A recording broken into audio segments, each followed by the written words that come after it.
moi c'est Paul Napo et aujourd'hui on voit 5 conseils pour débuter la photo. On y va ?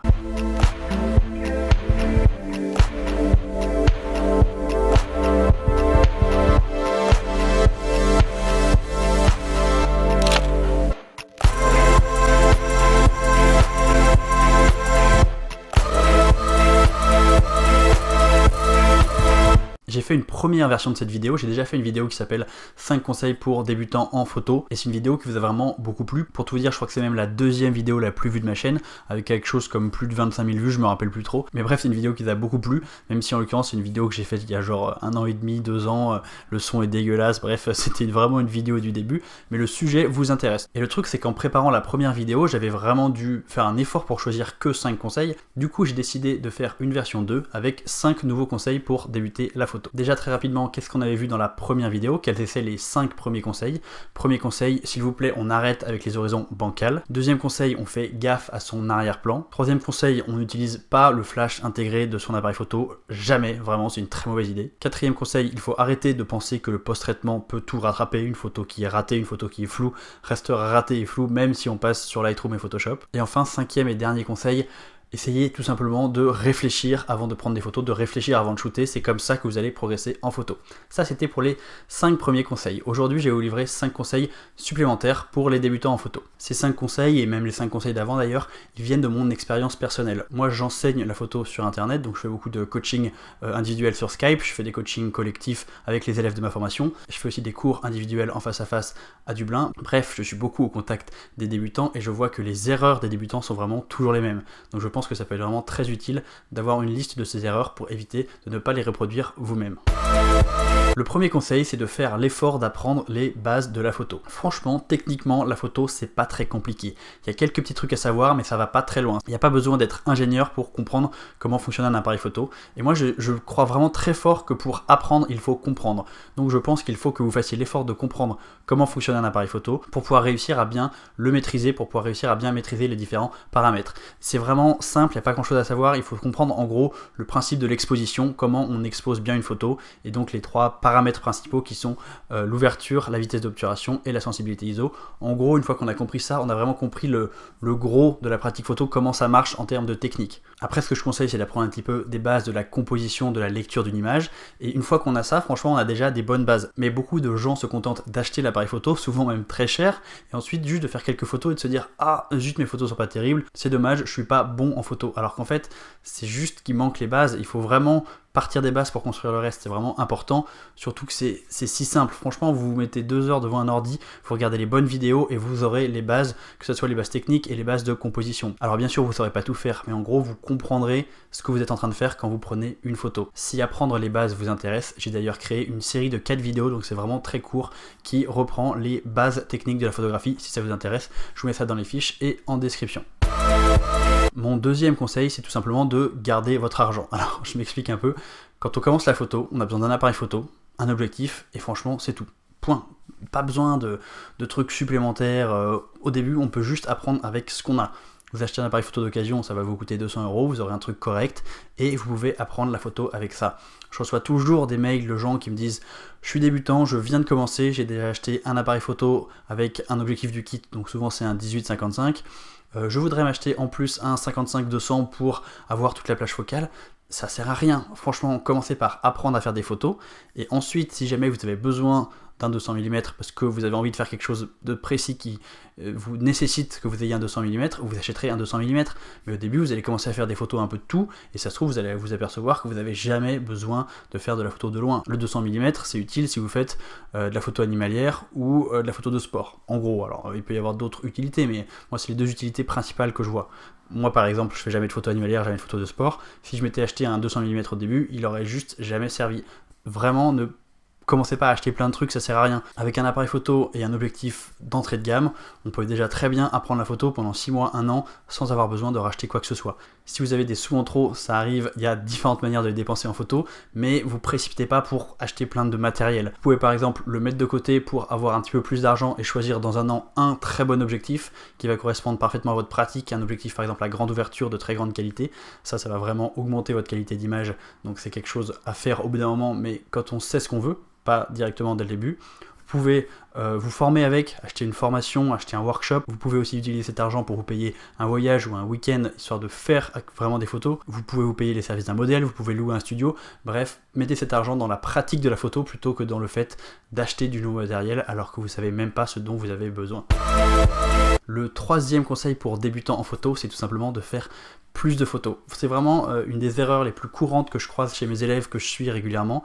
C'est ils font des photos pendant 2 heures un week-end et après ils touchent plus leur appareil photo pendant 2 mois et après ils recommencent, mais tous les 2 mois. Et ça c'est vraiment dommage parce que c'est pas comme ça qu'on progresse en photo et en fait c'est pas comme ça qu'on progresse dans quelle que soit la discipline. Pour progresser, il faut s'entraîner souvent. Si vous apprenez le piano, il va falloir faire des gammes un petit peu tous les jours ou en tout cas 2-3 fois par semaine si vous voulez progresser. Si vous apprenez le portugais, c'est pareil, il va falloir parler un petit peu chaque jour si vous voulez progresser. Si vous apprenez le portugais à fond pendant 4 heures et qu'ensuite vous parlez à personne portugais, vous n'avez jamais de portugais dans votre tête pendant un mois, vous allez avoir tout oublié pour le cours d'après. Donc c'est pas comme ça qu'on va progresser. Il faut donc faire des photos régulièrement. Moi ce que je vous conseille c'est d'en faire au moins 1 fois par semaine, voire 2-3 fois par semaine si possible. Mais la pratique c'est vraiment la seule manière de devenir à l'aise techniquement, c'est-à-dire que votre appareil photo va devenir vraiment le prolongement de vos mains, vous allez vraiment savoir l'utiliser très bien et très vite. Et deuxième chose, pratiquer beaucoup, c'est aussi la seule manière de développer un œil, de développer une vision, de développer sa créativité.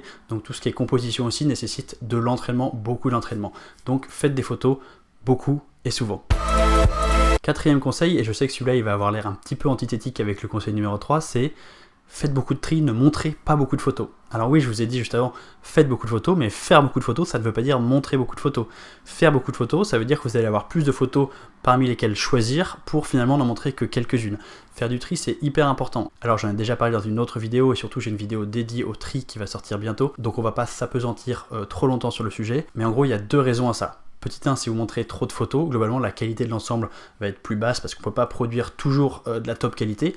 Donc ça se trouve, quand on va faire de la photo pendant une semaine sur 500 photos, on va avoir une seule de bien, une seule qui vaut le coup, et donc il ne faut en montrer qu'une à ce moment-là. Et la deuxième chose, c'est que l'exercice de tri, l'exercice de choix, quand il faut choisir entre plusieurs images quelle est la meilleure, c'est tout simplement quelque chose qui va vous aider à progresser, ça va développer votre œil, parce que vous êtes obligé d'être face à votre photo et vous te posez la question: pourquoi celle-là est meilleure que celle-là? Qu'est-ce qui m'intéresse? Est-ce que techniquement elle est meilleure, elle est plus nette par exemple? Ça c'est facile, mais ça peut être le cadrage est un petit peu meilleur, le personnage est placé au bon endroit, l'expression sur le visage est mieux. Bref, ça va vous apprendre à vous poser des questions, vous poser la question de qu'est-ce qui fait une bonne image? Pourquoi je préfère cette image-là à cette image-là? Donc cette partie qu'on appelle l'édition est vraiment hyper importante. J'ai pas de ratio à vous donner parce que ça va dépendre des moments, ça va dépendre des situations, ça va dépendre du type de photo et tout ça, mais j'ai fait un shoot avec une modèle à Toulouse il y a quelques semaines et je lui ai envoyé hier les photos, il y a 7 photos, alors que j'en avais fait pendant 1h30 quoi, j'avais dû faire 400 photos et j'en ai envoyé 7 parce qu'il n'y en a que 7 qui ont trouvé grâce à mes yeux, il n'y en a que 7 que j'ai trouvé suffisamment bien pour les partager avec le modèle. Donc vous voyez 7 sur 400 ça doit faire du 2%, quelque chose comme ça, c'est pas énorme hein.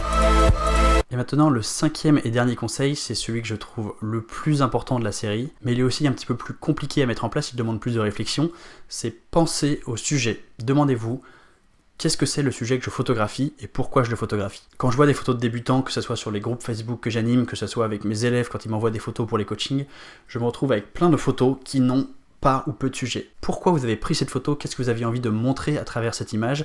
Quelle est l'émotion, quelle est l'histoire que vous vouliez raconter? Bref, posez-vous toutes ces questions au moment de faire la prise de vue, ou en tout cas au moment de l'édition, c'est-à-dire au moment de décider quelle photo vous allez montrer et quelle photo vous n'allez pas montrer. Parce que vraiment une photo dans laquelle il manque un sujet, c'est une photo morte. Mais attention, quand je parle de sujet, c'est pas toujours un être humain ou un être vivant. Un sujet, ça peut être plein de choses différentes. Ça peut être quelque chose de complètement abstrait, ça peut être un sentiment, ça peut être une couleur, ça peut être un paysage, ça peut être... Je sais pas, il y a pas de bonne réponse. Il y a plein de bonnes réponses plutôt, c'est ça qu'il faudrait dire. Il y a plein de sujets possibles.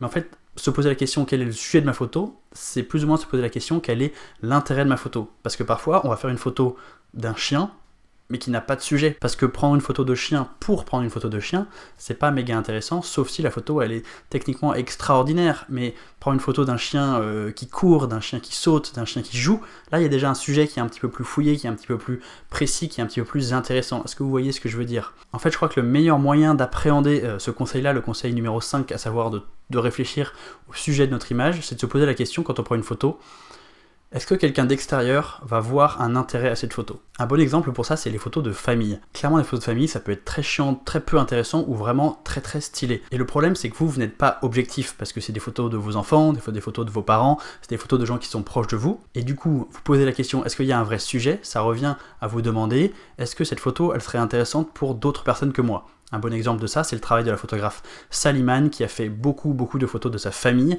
Et ce sont des photos qui sont absolument extraordinaires, qui sont intéressantes même pour nous alors que ce ne sont pas nos propres enfants. Ce sont les enfants de la photographe, mais elle a su les montrer, les magnifier d'une manière tellement artistique, tellement belle, avec vraiment un message et une intention que les photos sont intéressantes de manière relativement universelle. Donc ce conseil de penser au sujet, de penser à l'intérêt de notre photo, c'était vraiment le conseil le plus important de la vidéo d'aujourd'hui.